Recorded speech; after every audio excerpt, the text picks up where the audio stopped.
I'm gonna share with you the #1 shot that you need to add to your game in 2026 or you'll be left behind. I'm joined by Marceu.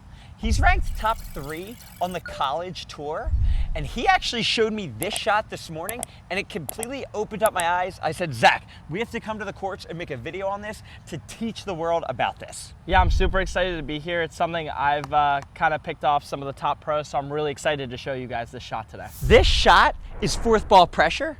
Look how if I'm in the mid-court and I'm trying to hit a drop, how Zach is able to apply pressure even on these low balls. Look at this. So much topspin, bam, look at that. What I do specifically that Zach actually pointed out to me, Zach, if you head back, is this is my normal shot. Just check this out. So I would try to hit the ball, and I just tap it with my wrist, but it doesn't come in very hard, and he's able to get to the kitchen on me every time. Is that true, Zach? Yeah, so pretty much Tanner would kind of just hit this like little baby flick, and it would land pretty short in the court.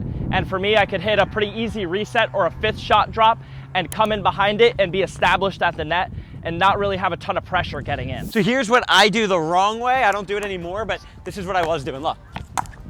Easy And reset, then and then I'm all the way in. Let's do another one. If I leave the drop a little up, Tanner's not taking full advantage. That's exactly what I do. It's terrible. Yeah. Now I want to do what Zach showed me literally this morning, and I'm like, wow, why was I not doing this? Okay, check this out now. Pretty similar drop. Tough reset. Hit it nice and low, Zach. Good, let me do one more. Yep. So you guys can see the difference. Bam.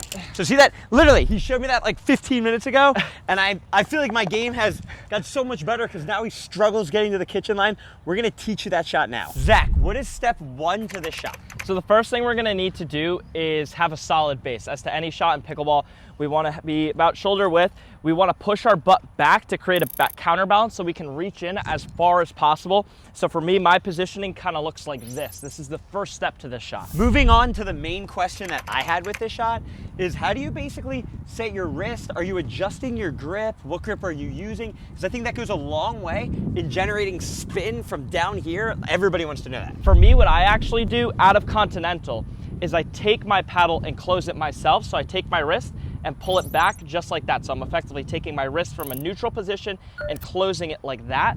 Because anytime you take a paddle with grid on it and close the face and you swing up on the ball, you are effectively putting topspin on the ball. So that's the first thing I'm doing as soon as I'm set with a good base is I'm closing my paddle face like this before I actually even swing on the ball. Next up is for our actual swing. What are some things we should look for when we're making contact to the ball? So for me, one of the biggest things is making sure I'm contacting the ball out in front, because as soon as the ball gets behind me, as you can see with the closed paddle face, now it's pointed straight at the ground. So I need to make sure I'm contacting the ball out in front. And for the actual swing, for me, I am swinging with starting from the ground and I'm pulling up straight to my ear. I'm not pulling across my body. I'm not pulling. Why don't you go across the body? So for me, I think it's the most effective way to create spin. Finishing on the same side of your body kind of gives it that extra chariot whip, as Ben Johns calls it. So it gives it a little more spin and allows you to control the pace a little bit easier. Going this way gives you less margin and it is going away from the court. If I finish towards my ear, you're finishing with more margin towards the middle of the court, allowing you to put more pressure on your opponents. All right, let's get some examples, Zach. Yeah, absolutely. Okay, so I'll hit you some balls. Nice. I'll try to get them nice and low. Yep. Look at that. Wow, so you're hitting that great. Good, look how low that is, and there's still so much spin. Good, let's do one more, nice and low. Wow. So if the ball's higher, for me, what I like to do is really pull it with a little more of an angle in my paddle face. So instead of this pointing towards the middle, I'll kind of shift it this way and go like this. That way the ball has a little more curve on it, going out of the court more, so that it gets to, for Tanner, who's a lefty, it would get to his backhand, and for a righty, it would pull them off the court, exposing more of the court, so I have more room to put the ball away. Let's see what that looks like. Here we go. So I have a high one, and I'm pulling it off the court. So it'd be harder for Tanner to make, and then I have more court to put the ball away. That's so deadly. And guys, the main reason this is so important and why I wanted to add it to my game is it's so much pressure trying to get to the kitchen line. So after I hit my 3rd shot drop, I'm feeling pressure having to hit like elite level resets, because every ball is just getting attacked. If you're not using this form, you're just allowing your opponent to get into the kitchen easier. We're gonna transition into some live points so you guys can see this in action. So let's do it. Here we go.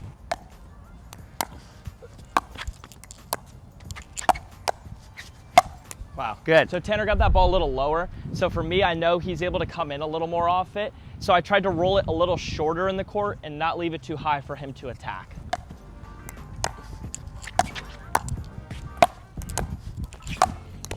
Nice. Wow. Out.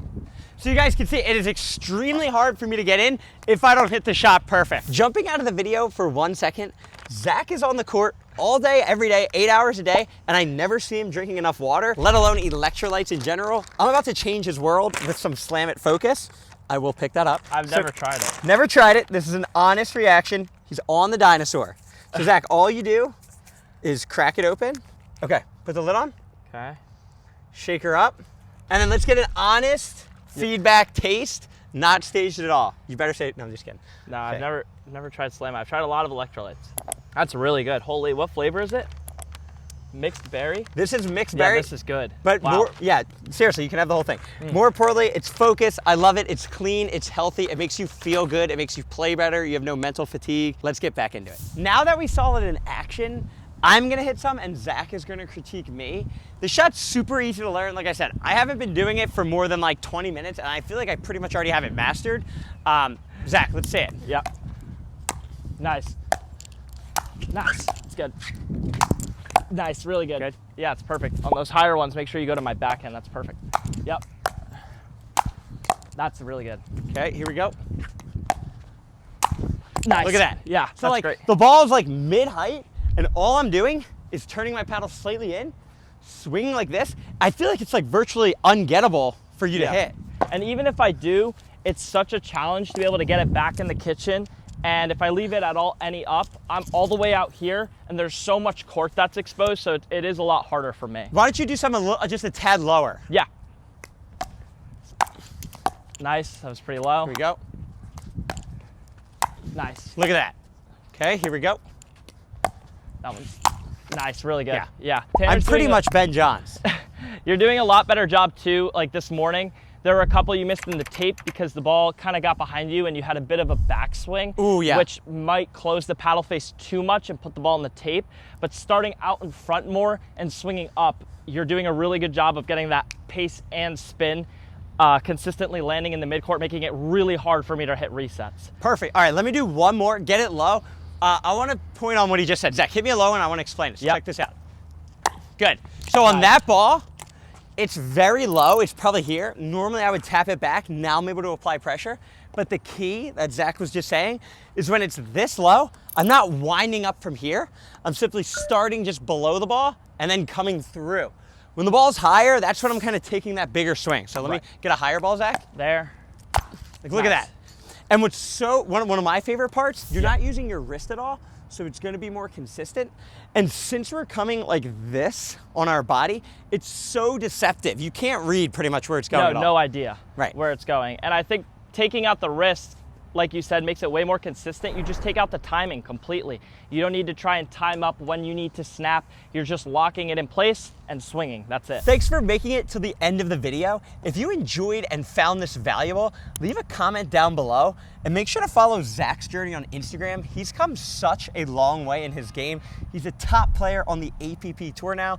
Zach Marceu _PB. Thank you guys. YouTube thinks you should watch this video next, and so do I. Keep getting better at pickleball.